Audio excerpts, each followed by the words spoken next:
What I want with this life is to have the freedom and flexibility to work from anywhere.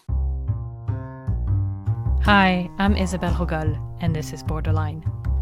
I don't know about you, but some days I wake up and the walls are just closing in.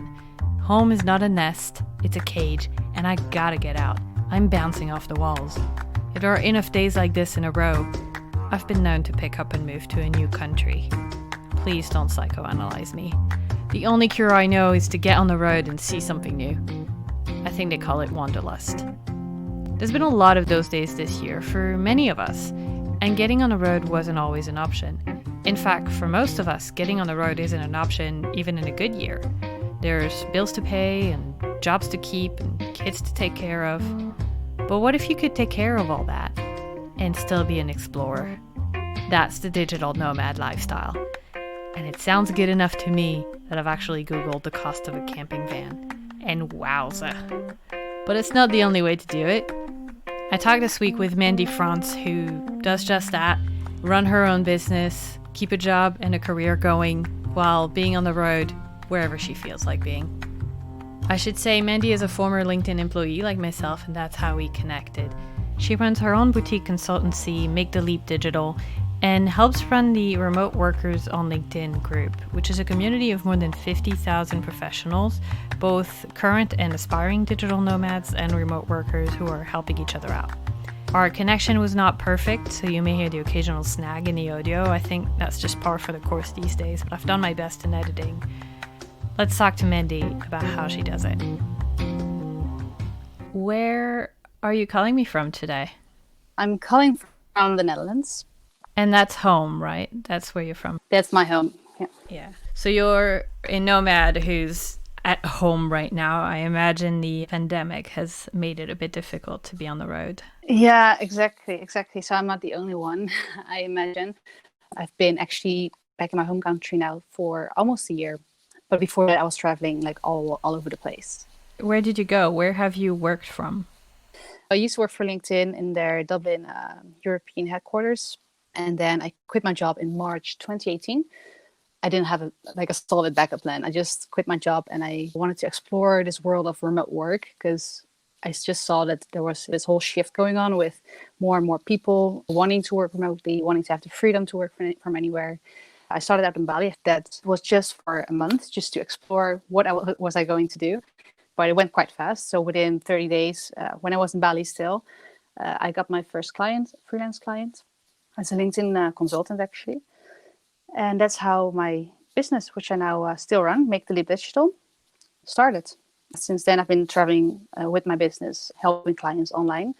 From Bali, I went to Portugal, I went to California, and I lived in Colombia as well for half a year. I've traveled quite a lot before as well, but I really wanted to explore what it is to live in those kind of countries. It's just a whole different experience to work from someplace than to be there as a tourist. Are you hoping to return to that life? Do you have other plans for the years ahead? Obviously, public health permitting, which is a big if. Well, so last year, I booked a one-way ticket to Colombia. I was not planning to come back at all.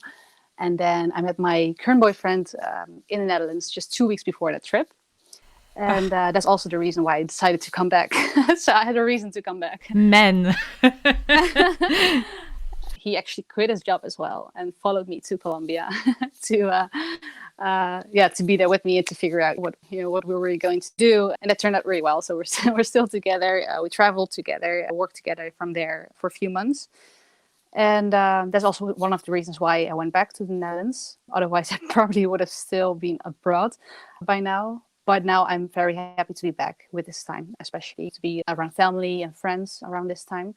The main thing, what I want with this life is to have the freedom and flexibility to work from anywhere, whenever I want. So I am looking to set up space in the Netherlands, settle here, but still have the freedom to book a month to Bali, book a month to Portugal, wherever it is, when it's possible again, to have the freedom to be able to work and live from wherever you feel happiest and most productive. And that's the main reason for this lifestyle. I posted to my LinkedIn community that we were going to talk. And people were really interested. I got a lot of questions. It seems to be something that really speaks to people. And I think Especially right now, a lot of us have been stuck in the same four walls for weeks or months, and there is definitely an eagerness to get out into the world, even if in a lot of places that's not really prudent just yet. And also, I think we've seen that working remotely is possible, and a lot of the managers and companies that didn't want you to were wrong because a lot of people have been doing it. It's not always easy. There's a lot of personal circumstances that make it easy or not, but it is possible. Have you seen an uptick in people being curious about that and asking you questions and trying it for themselves? Oh, yes, definitely. So when I quit 2 years ago, I used to work for LinkedIn, and I had an amazing experience with a company. I was really open if there were more opportunities at companies to work for a company as well. I even looked for remote jobs at companies, but there just weren't any. That also pushed me more towards starting my own online business. And since then, I've been sharing my story on LinkedIn. And on a weekly basis, I posted a blog post sharing my experiences of figuring out this whole remote work lifestyle. And I just got a lot of people reaching out to me with interest in remote work because I was sharing my journey. That's really confirmed for me that there's a lot of interest. First of all, from a professional perspective, people are really interested in having that freedom and flexibility to work from anywhere. I think the most tricky part is that companies weren't ready for it.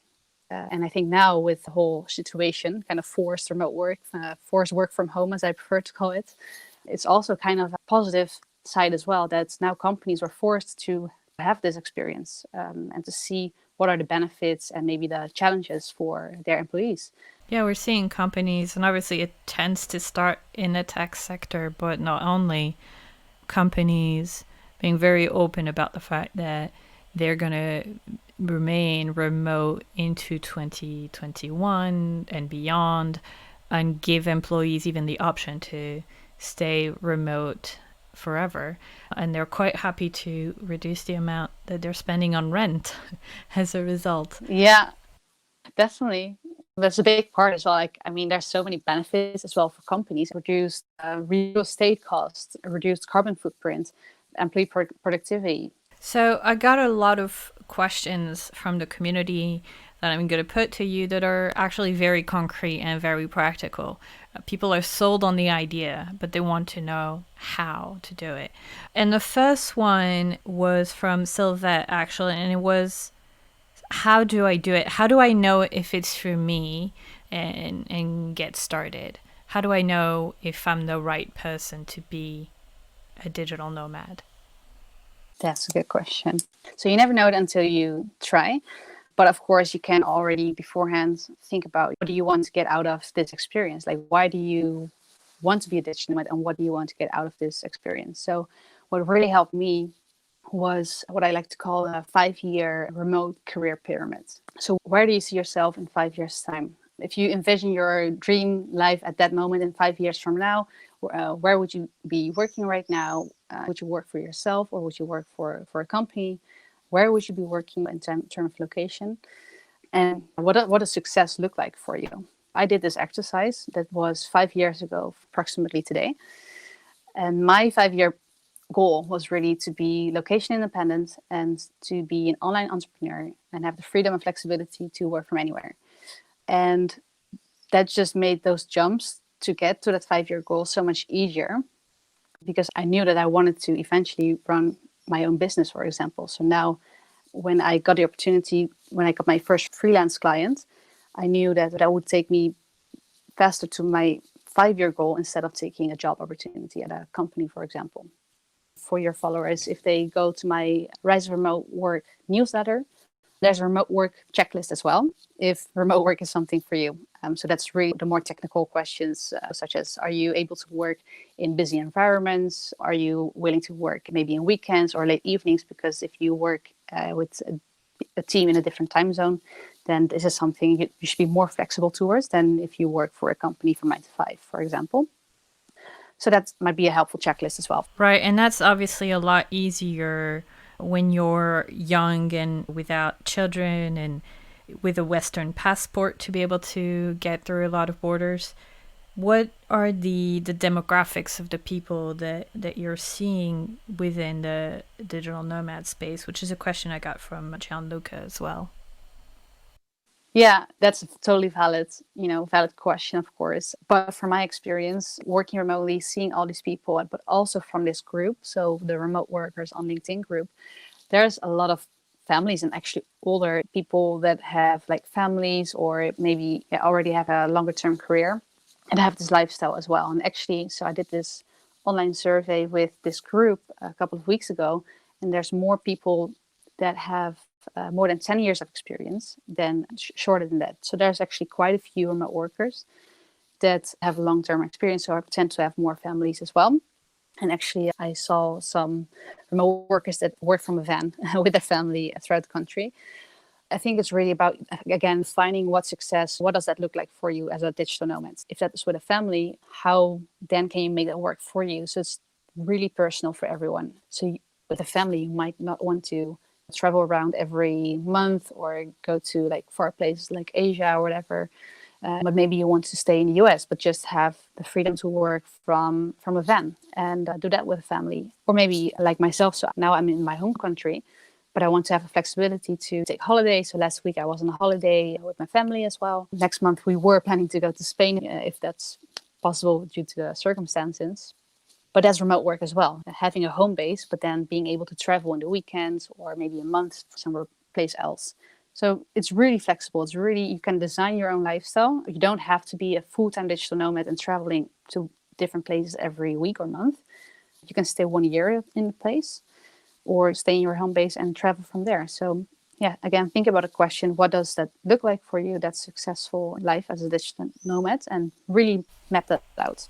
That's a really important point, that it's not a one size fits all. I know a woman who's going around the world on a bicycle and hasn't had a steady home in years. And then you have people who might have actually a home base and just be taking shorter trips here or there and continue to work during that time.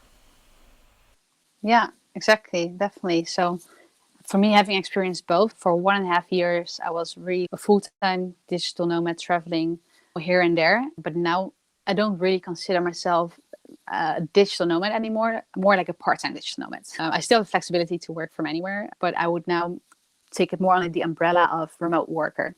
There's so many different terms how to describe this lifestyle.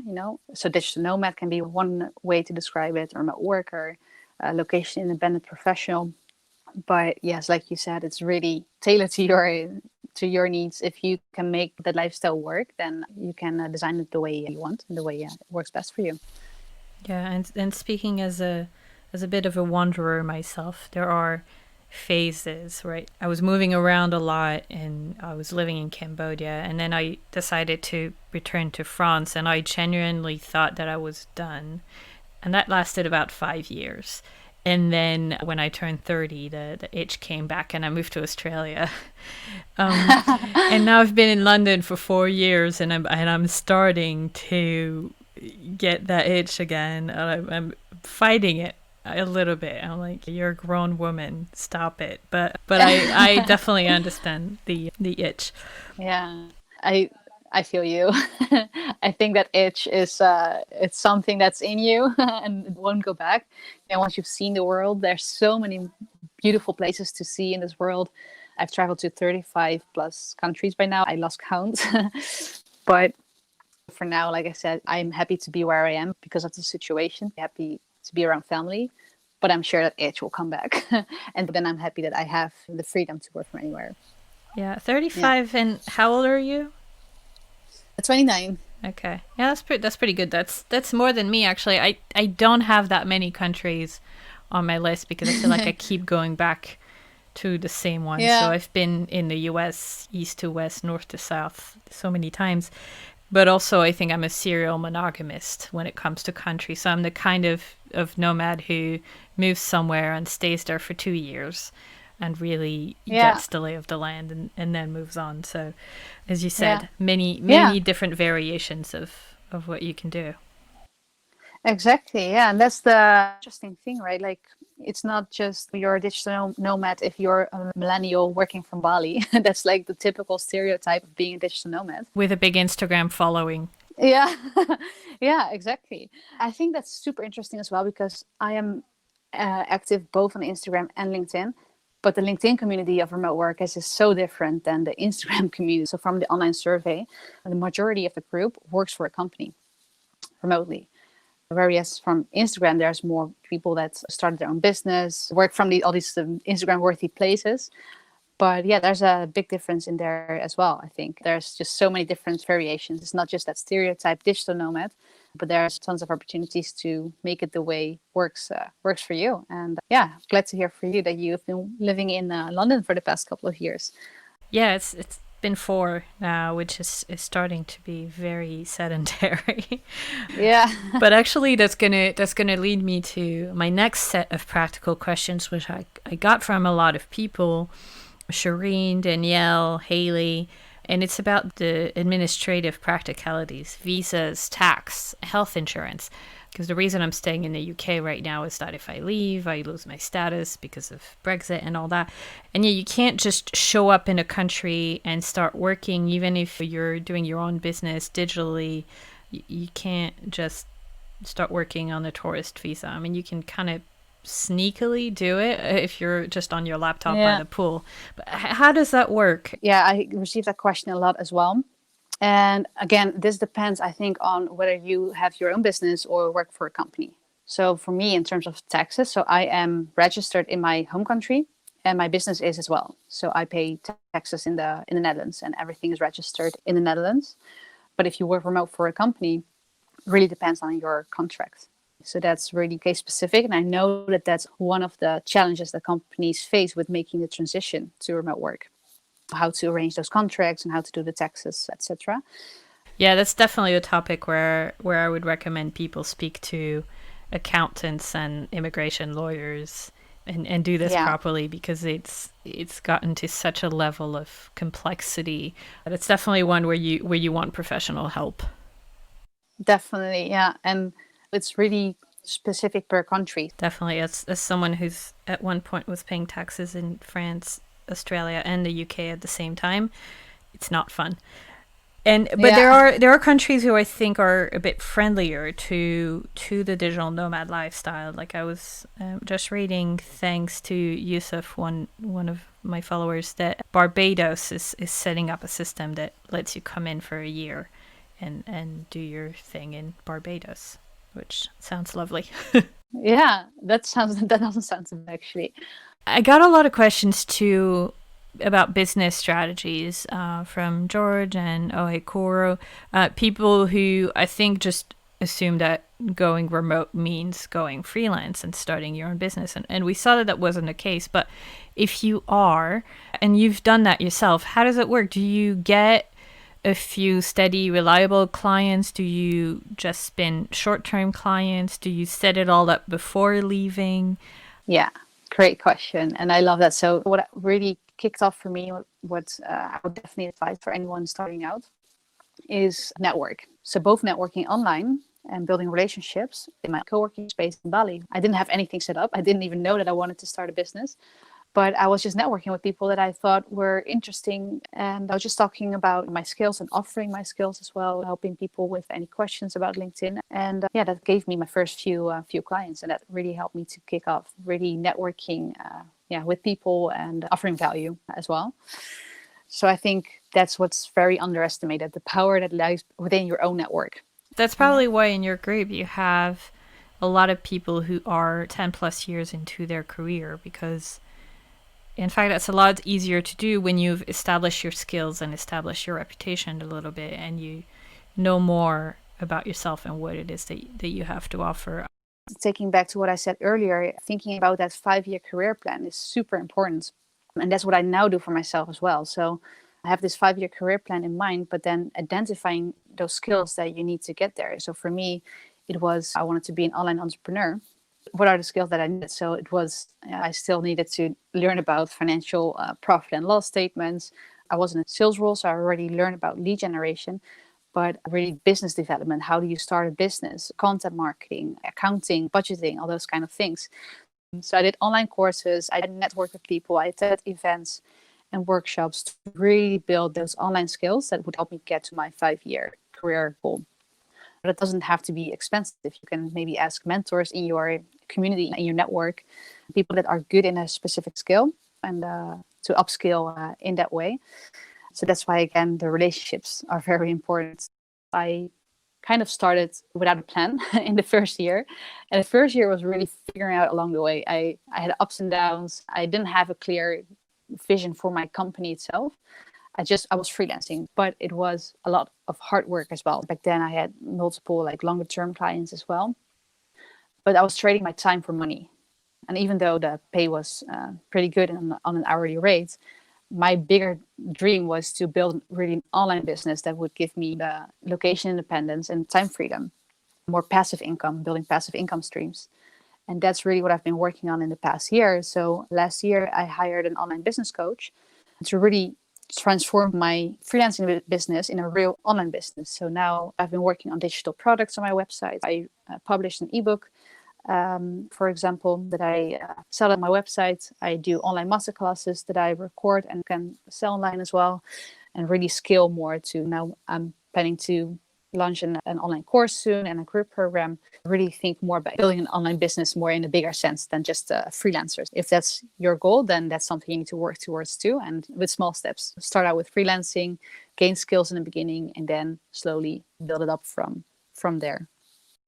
To conclude, and it's a question I got from Kate as well, who was wondering, when you're on the road so much, and again, looking back to, for you, 2018, 2019, how do you create a sense of home? Do you need a place that is home? Is home just back in the Netherlands with your parents? How do you create that feeling of safety and belonging that you get when you're home? Yeah, loneliness or that feeling of belonging is one of the top challenges as remote workers, especially if you go out there and go travel by yourself. It can be very lonely. So, for example, Bali, I was by myself, booked a ticket there. And I remember the first 4 days, I felt okay. I was like on top of the world for the first time. Well, like one of the first times by myself in Bali. And then the fourth day, I was like, okay, now I could see some people. I was starting to miss this sense of belonging or community. And that's when I decided to join a co-working space. And the first day I met some amazing people and we hung out for the rest of the month that I was there. There's so many people like you or like us out there, especially if you go to those remote work friendly places. So that's definitely something that I recommend. There's no need to be afraid that you'll be alone because there's so many people that are kind of alone in those countries. So if you want, there's always the possibility to have that community and to find like-minded people. And also I do a lot of research into my accommodations. I do want to feel at home. For example, last year I was in Colombia for 6 months. And I lived with a roommate who also came from the Netherlands by chance. And we teamed up and found an apartment together. And we searched 30 apartments, Airbnbs, before making a decision of where we were going to settle. Yeah, I've noticed that I nest really quickly wherever I go. So I've moved around a lot to quite a few different flats. But within days of moving somewhere, there are family pictures on the wall and photos of travels and souvenir. So wherever I am, it's very me very quickly, and that helps make it home, even if it's very far from actual home. There's also usually French food in the fridge that helps too. If I can find it, which nowadays you can find it everywhere. Yeah, no, exactly. And that's actually a really good point. I always bring Dutch. So we have hagelslag. I'm not Excuse sure me? if you know about that. It's like what we put on our bread is sprinkles, chocolate sprinkles. And those kind of small things like chocolate sprinkles, also peanut butter, for example, I bring with me as well to feel more at home. And also pictures, like you said. So I always bring pictures of my family and I put them on my shelf to make me feel more at home as well. So that definitely helps. I always think back to Samwise Gamgee, the Hobbit, who takes a little box of salt from the Shire all the way to the end of his journey in Mordor. And yeah, it's having those tiny comforts from home. And I always think of people like you and me kind of as the Frodos to the Hobbits. You know, we're part of home, but we also kind of step outside of it, minus the whole fighting evil and saving the world's bit. But there is a bit of that. Yeah. Well, thank you so much for sharing your story and your advice. We're heading into the summer and we can get on the road a little bit. I think this is the best opportunity or excuse to be a tourist in your own country. So, like I said, it's not the stereotype that you have to go to Bali to be a digital nomad. You can make this lifestyle work for you even from your home countries. Amen to that. I've got my camping gear in the boot of my car and I'm out. There are stunning national parks right here in the UK. I want to thank Mandy Fransz. The newsletter will have links to everything she mentioned and resources to get you started as a digital nomad should you wish. You can subscribe and read all the archives at borderlinepod.com, where you also can reach me, leave a voicemail, and find all the social accounts. Special thanks to another nomad, Alexander Besant. This is it for the short first season of Borderline. I'm taking a few weeks for what little travel we can do in 2020, but also to prepare a bigger and better Borderline for the autumn. When I got the idea for this podcast, I wanted to start right away, produce a few episodes, and see the response. I learned a lot, and mostly I learned that I love it, so I want to build something that lasts. I'm taking the time to plan an awesome season 2, but also to figure out how this can be a viable business going forward. Reach out and let me know what you liked, what you didn't, and what else you want to see. I'm your host, Isabelle Hogol, and this is Borderline. I'll talk to you in September. Until then, wear your masks.